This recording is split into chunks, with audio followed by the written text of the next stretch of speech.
Vous ne le savez peut-être pas, mais le Conseil général s'invite presque chaque jour dans votre vie. Au collège, sur les routes, dans les ports, dans les cars, dans les musées. L'aide aux personnes âgées, aux personnes handicapées, le RSA, c'est encore lui. Il est présent aussi dans la garde de vos enfants ou les festivals près de chez vous. Dans ce reportage, nous sommes partis dans les Côtes-d'Armor. Nous allons vous montrer comment le département intervient dans deux domaines, les routes et la protection de l'enfance.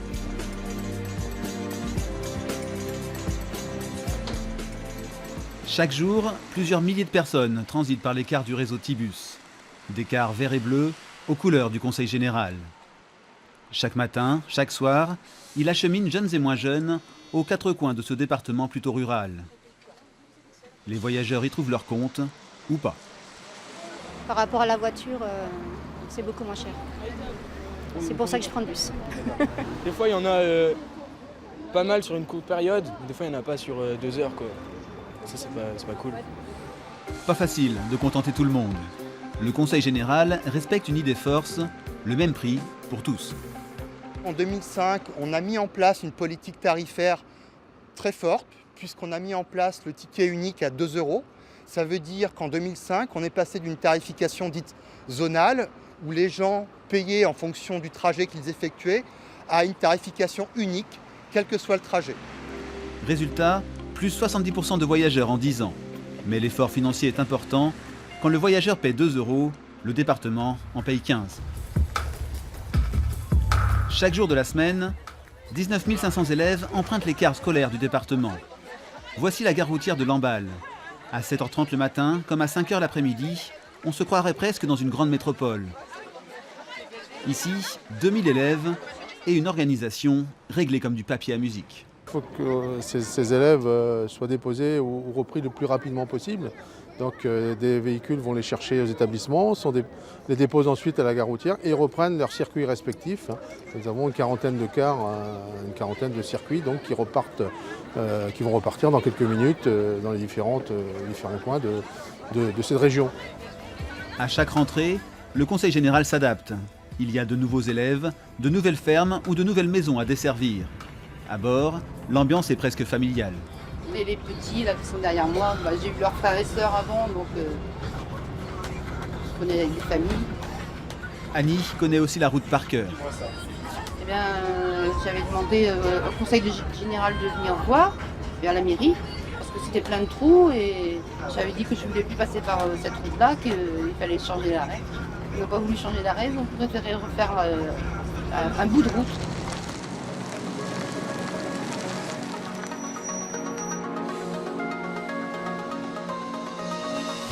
Et oui, ce sont les agents du Conseil général qui gèrent les 4500 km de voies départementales. Cela passe par imaginer et financer en partie de nouvelles routes, comme ici la rocade de Saint-Brieuc, actuellement en travaux. Cela veut dire aussi patrouiller, signaler, réparer.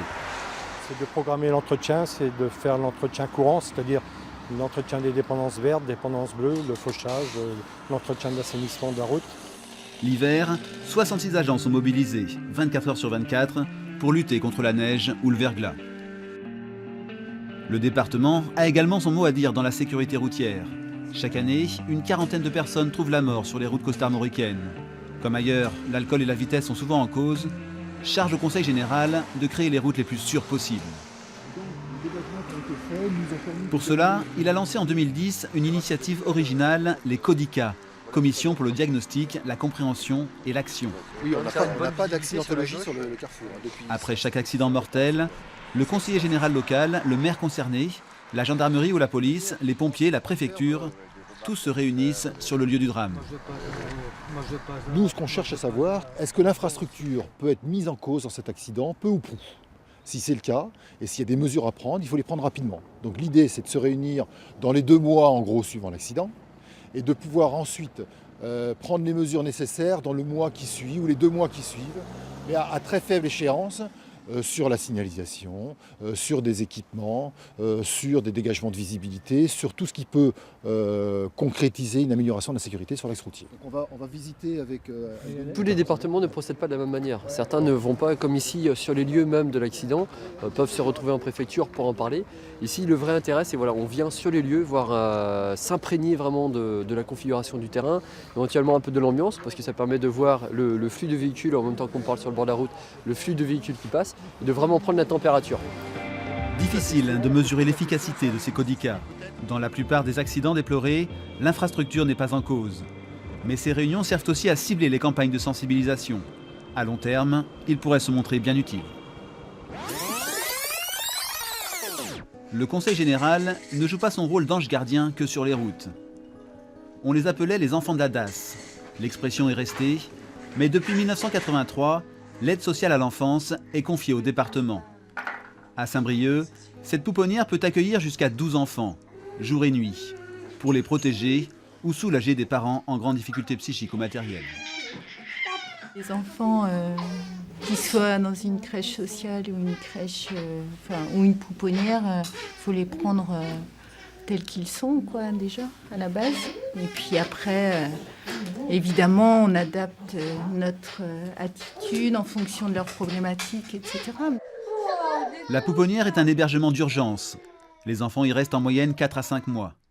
La porte est fermée à clé pour éviter les intrusions de parents frustrés.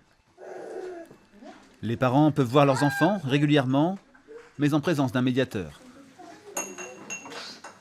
Donc voici une pièce où on accueille les parents pour exercer les visites médiatisées, accompagner le parent ou les parents avec son ou ses enfants autour d'un biberon, autour d'un goûter, selon l'âge des enfants. On adapte effectivement, alors il y a quelques chaises. Et à chaque fois, on amène du matériel de puériculture adapté à l'âge des enfants et à leur centre d'intérêt pour justement favoriser le lien avec le parent. Charge au médiateur, le plus souvent une puéricultrice, de mesurer le lien entre le parent et l'enfant. Avec ces observations, donc, ça fait l'objet d'un écrit qu'on adresse au juge et en fonction, donc, le juge peut déterminer si un retour en famille est possible ou si... au contraire, et peut-être qu'une orientation en famille d'accueil est nécessaire sur un temps provisoire. Voilà. 20% des enfants passés par la pouponnière reviennent ensuite dans leur famille. Les autres sont placés en famille d'accueil pour un temps. Le plus difficile pour les services sociaux, c'est de repérer l'enfant en danger. C'est le rôle de la CRIP, cellule de recueil des informations préoccupantes. Ces informations émanent le plus souvent de l'éducation nationale, du parquet, ou de professionnels de santé. Donc, histoire du couple, les enfants auraient été témoins de la violence conjugale de leur père envers leur mère. Les enfants seraient en grande souffrance. Autour de la table, médecins, éducatrices, assistantes sociales, elles ne souhaitent pas être reconnues à l'image. Parfois, des parents se montrent extrêmement agressifs parce que leur enfant a été placé ou tout simplement parce qu'on leur a proposé une aide dont ils estiment ne pas avoir besoin. Bien qu'à aucun moment elle prend conscience des difficultés de ses enfants. Elle n'a pas d'empathie envers ses enfants, elle règle. Puis même a le sentiment que les travailleurs sociaux ont fait alliance un peu auprès de la mère, donc elle refuse l'aide et elle affiche être victime, donc elle est complètement envahie par sa propre souffrance. On n'a pas droit à l'erreur parce qu'il s'agit quand même d'enfants qui sont vulnérables par définition, ils sont dépendants de l'adulte. Et non seulement ils sont dépendants de leurs parents, mais pris dans des liens affectifs complexes qui fait qu'ils ne peuvent pas eux-mêmes parfois dénoncer les maltraitances dont ils peuvent être victimes. Un travail aussi délicat qu'essentiel. En 2013, la CRIP a repéré pas loin de 1400 enfants en situation préoccupante. Seul un quart des signalements ont fini sur le bureau d'un juge, parce qu'il y avait des preuves de maltraitance physique, sexuelle ou morale. Dans le reste des cas, l'information préoccupante débouche sur de simples mesures de soutien ou sur un placement chez une assistante familiale. Bon, les prochaines vacances, alors, toi tu vas chez maman, c'est OK. Dans les Côtes-d'Armor, 1000 jeunes vivent actuellement en famille d'accueil. En 33 ans de métier, Françoise Le Renard a vu 25 enfants défiler chez elle, à Bobital, près de Dinan. Bien que moi, je suis pas très... Actuellement, elle a 3 adolescents à la maison. À table, la parole est libre. Mon copain, il m'a quitté. Ne t'inquiète pas. Il va te rappeler. Bah, je me plais bien, c'est pas pareil, quoi, parce que ça change de règles. Bah, depuis que je suis arrivée ici, quoi, j'ai changé. Vous vous sentez ici comme dans une vraie famille, comme si... Oui, moi, oui. Enfin, je me sens... Tu sens que ta place est plus chez ton père ou c'est plus ici? Moi, c'est les deux. T'aimes autant être ici qu'être chez tes parents? Moi, ça, je peux pas différencier. Pour Françoise, il faut trouver sa place auprès de ces enfants qui ne sont là que pour un temps. Quelquefois, on s'engouffre. On souffre aussi, hein, parce que quelquefois, c'est difficile. Et puis, on travaille aussi avec nos tripes. Hein. C'est pas des machines qu'on peut mettre de côté quand on n'en veut plus. Dans les Côtes-d'Armor, services sociaux et juges pour enfants travaillent de façon très étroite. Depuis 2010 et les années de crise, le nombre d'enfants placés est reparti à la hausse. La société évolue, les difficultés sont croissantes dans un contexte économique difficile. Les situations familiales sont également complexes, par effet de société également, et il faut que les dispositifs arrivent à trouver des solutions de qualité pour accompagner les familles et protéger les enfants. Ce que je ressens moi beaucoup, c'est la précarité sociale, avec effectivement des situations, mais comme partout, hein, de chômage, un certain, j'allais dire une certaine désespérance peut-être face aux difficultés de trouver un emploi ou des difficultés budgétaires pour beaucoup de familles. Et donc aussi la crise sociale peut entraîner aussi des difficultés psychiques pour des gens qui n'ont pas forcément la force d'affronter leurs difficultés personnelles. Mais justement, c'est aussi pour ça que le dispositif de protection de l'enfance est tourné vers les enfants, mais aussi vers leurs parents. La protection de l'enfance dans les Côtes-d'Armor, c'est 65 millions d'euros.